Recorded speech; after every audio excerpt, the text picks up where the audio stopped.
Oi pessoal, tudo bem? Mais um vídeo sobre direito penal.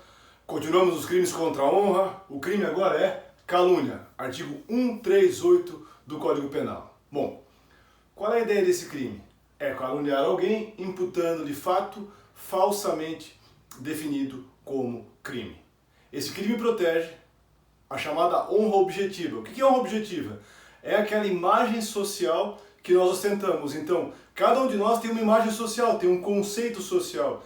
E esse crime protege justamente esta imagem, este conceito social, essa imagem que as pessoas têm da gente. Tá? Então, o objeto jurídico é a chamada honra objetiva. E nós temos aí cuidado com esse momento agora, muito cuidado, principalmente com essa primeira situação aqui, ó, com o inciso 1. Nós temos 3 condições obrigatórias para que eu tenha o crime de calúnia. Tá? Eu preciso preencher as 3, tá? E a que mais confunde é a primeira aqui. Diz assim a lei: imputação de fato definido como crime. Então presta atenção.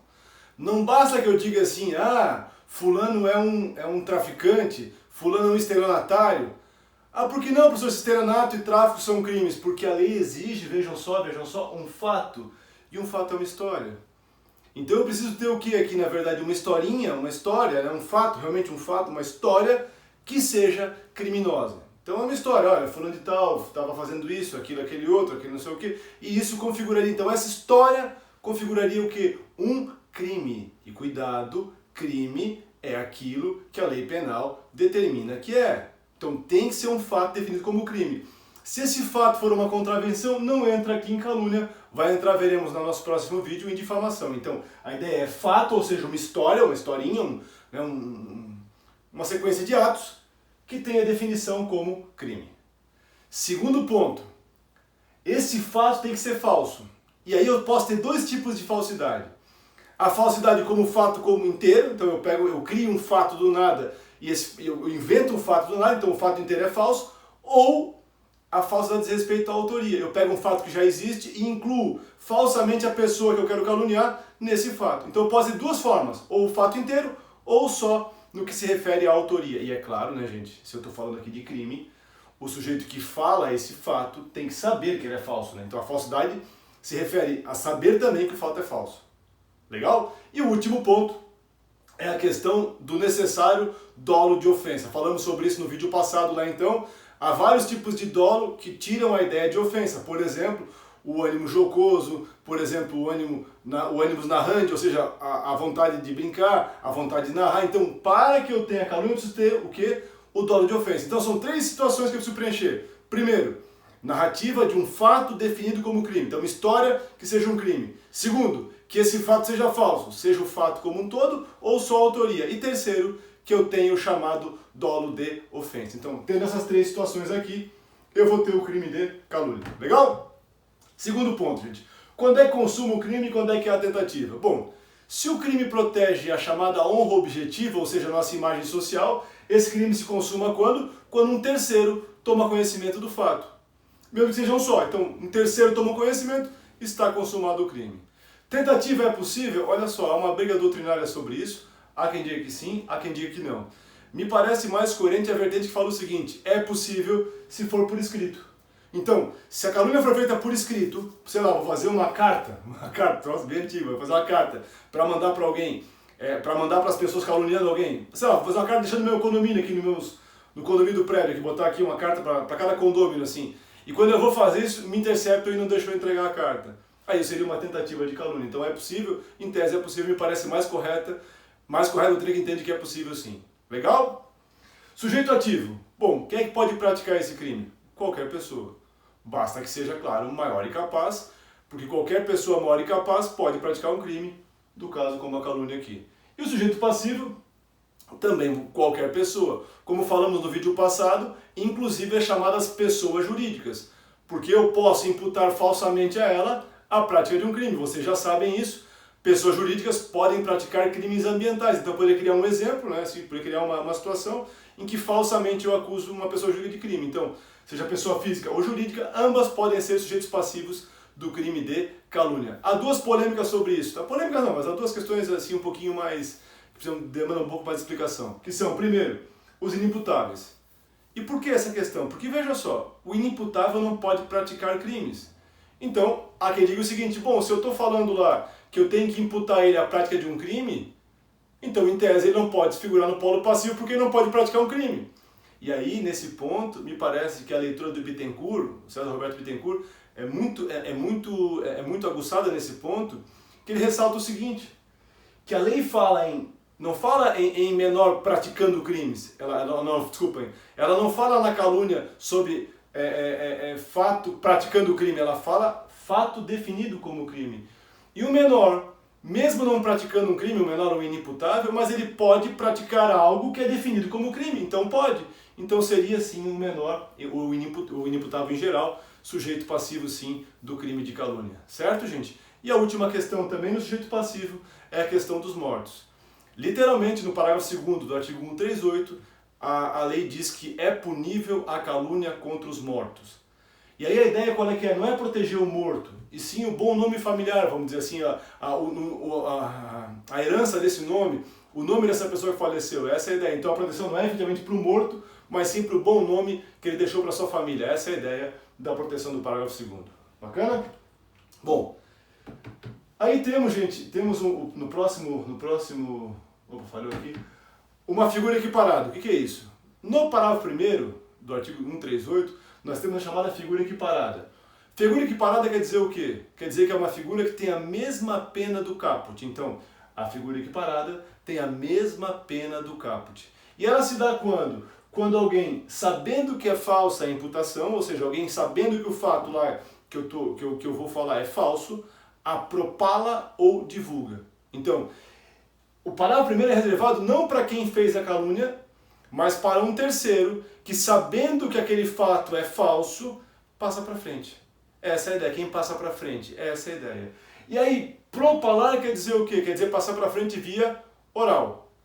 E divulgar qualquer outro meio. Por exemplo, até pela internet, tá? Pela internet, por carta, sei lá, qualquer outro meio que não seja via oral. Então, a punição da lei é a mesma para quem faz a calúnia, para quem inventa a calúnia e para quem divulga ela para frente, desde, é claro, que ele saiba que é falsa, tá? Tem que saber que é falsa, senão, claro, ele não responde por isso. Legal, pessoal? Fácil, né? Bom, ainda sobre a calúnia aqui, há uma regra aqui que é a seguinte: crimes de calúnia são crimes de ação penal privada. Então, em regra, calúnia é crime de ação penal privada. Significa o quê? Que para ter ação penal, eu preciso que o sujeito, que a própria vítima, contrate um advogado e ingresse com a ação contra o criminoso. Não haverá participação aqui no polo ativo da ação do Ministério Público, porque a ação é de natureza o quê? Privada. Certo? Quem quiser aprofundar um pouquinho sobre isso, deve estar entrando aí até sábado, domingo, um vídeo sobre ação penal privada na parte de processo penal do canal lá. Dá uma verificadinha lá, tá? Há exceções para isso? Há exceções para isso. Há casos de calúnia de ação condicionada de duas situações. Primeira situação, se por acaso a vítima do crime de calúnia for o presidente da República ou um chefe de governo estrangeiro, está previsto onde? Artigo 141, inciso 1 do Código Penal, o crime se transforma em crime de ação penal pública condicionada à requisição do ministro da Justiça. Acessa no canal lá o vídeo sobre isso, temos um vídeo sobre esse tipo de ação penal aqui, tá? Dá uma olhadinha no vídeo lá, o vídeo chama Ação Penal Pública Condicionada, então vai ter uma explicação sobre isso aqui. E a segunda exceção é quando o crime é praticado contra funcionário público em razão da sua função. Aí nós temos o quê? A ideia do crime ser condicionado à representação, ou seja, depende da autorização da vítima para que o promotor possa promover a ação penal. Certo, gente? A calúnia também é um crime que se processa no juizado especial criminal, via de regra, e aí dando ao suposto criminoso a possibilidade de fazer uma conciliação com a vítima, porque a regra é ação penal privada, ou até, se for o caso, uma transação penal também é possível de acontecer. Um ponto antes de entrar na parte mais complicada desse artigo aqui, é a diferença entre calúnia e o crime de denunciação caluniosa, previsto lá no 340 do Código Penal. Qual é a diferença dos dois? É muito simples. Na calúnia, que é o artigo 138, o agente quer fazer o quê? Ofender a honra do indivíduo. Na denunciação caluniosa, eu vou movimentar a máquina pública para tentar com isso prejudicar o indivíduo. Só que na denunciação, a vítima não é a pessoa que teve contra si o fato inventado, e sim a administração pública. Por isso que a pena lá é muito maior. Bacana? Bom, e o último ponto da calúnia, que é talvez o ponto mais complexo para se entender, é a ideia de exceção da verdade. Olha só, o que significa isso? Significa o seguinte: tu imagina que eu falo contra alguém alguma coisa, algum fato definido como crime. Essa pessoa então se ofende e ingressa com uma ação penal contra mim, me imputando o quê? Que eu teria praticado calúnia. Eu posso utilizar duas teses defensivas. Eu posso me defender, normalmente, só apresentar a defesa, dizer que não falei, que não sei o quê, que não havia dolo, que não tinha intenção e tal. Ou posso manejar a chamada exceção da verdade. Para que serve isso aí? Para provar que o fato é verdadeiro. E por quê? Se o fato for verdadeiro, não há calúnia. Porque a lei exige o quê? Imputação de fato falso. Então, se o fato é verdadeiro, não há calúnia. Então, para isso que serve a exceção da verdade. Então, é uma escolha daquela pessoa que é processada por ter em tese falado calúnia, certo? O processamento da exceção se dá na forma do artigo 523 do CPP. Então, o CPP vai disciplinar no 523 como é que funciona a exceção. E mais ou menos assim, protocolizada a exceção, o juiz, então, se recebê-la, vai intimar a outra parte para que no prazo de 2 dias forneça a contestação com provas e testemunhas, e assim vai ser processada, então, a questão da exceção da verdade. Há uma questão bem importante, gente, é uma questão que é bem debatida na doutrina, a respeito da ideia de que se a pessoa cujo fato foi levantado tiver, por acaso, prerrogativa de função. Parênteses, o que é isso?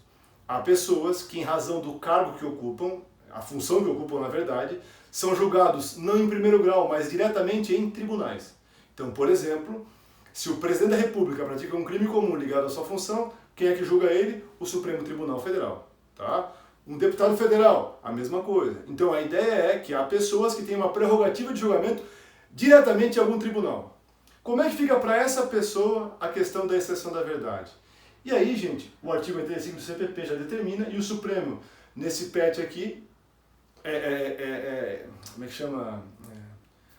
Nesse julgado aqui, o Supremo, então, reafirmou a ideia do artigo 85 do CPP, que diz o seguinte: o juiz de primeiro grau vai processar toda a exceção, então vai juntar as documentações, ouvir as testemunhas, quando tiver tudo pronto, ele vai mandar para o tribunal, seja ele qual for, para que o tribunal julgue a exceção. Então, esse é o ponto. Legal? E aí a lei, a gente fala o seguinte: sempre se admite exceção da verdade em calúnia, salvo nessas 3 hipóteses aqui. Primeira hipótese: quando o fato narrado lá na calúnia, quando o fato narrado constituir um crime de ação penal privada. E por que isso? Porque eu só posso abrir um procedimento para apurar esse crime a pedido da vítima. Porque o crime é de ação penal privada. Por isso que eu não posso ter exceção da verdade nesse caso. Por que não? Porque, de novo, o crime é de ação privada e só pode haver exceção da verdade, só pode haver, discussão sobre esse caso se a vítima assim determinar. Então, por isso que não pode. Segunda situação: quando o fato se liga ao presidente da República ou a um chefe de governo estrangeiro. Isso é uma decisão de política criminal. A ideia é a preservação do nome do presidente e evitar também escândalos diplomáticos com outros países, por isso que entra também a questão do chefe de governo estrangeiro. E o último ponto é quando o ofendido já foi absolvido por aquele fato em sentença penal irrecorrível. Por quê? Porque se ele já foi absolvido, quer dizer o quê? Que o que tu falou realmente é falso. Porque se tu acusou ele de um crime e já foi absolvido daquilo, quer dizer que o teu fato é falso. Então não tem nem por que fazer exceção da verdade. Legal, pessoal? Obrigado a todos.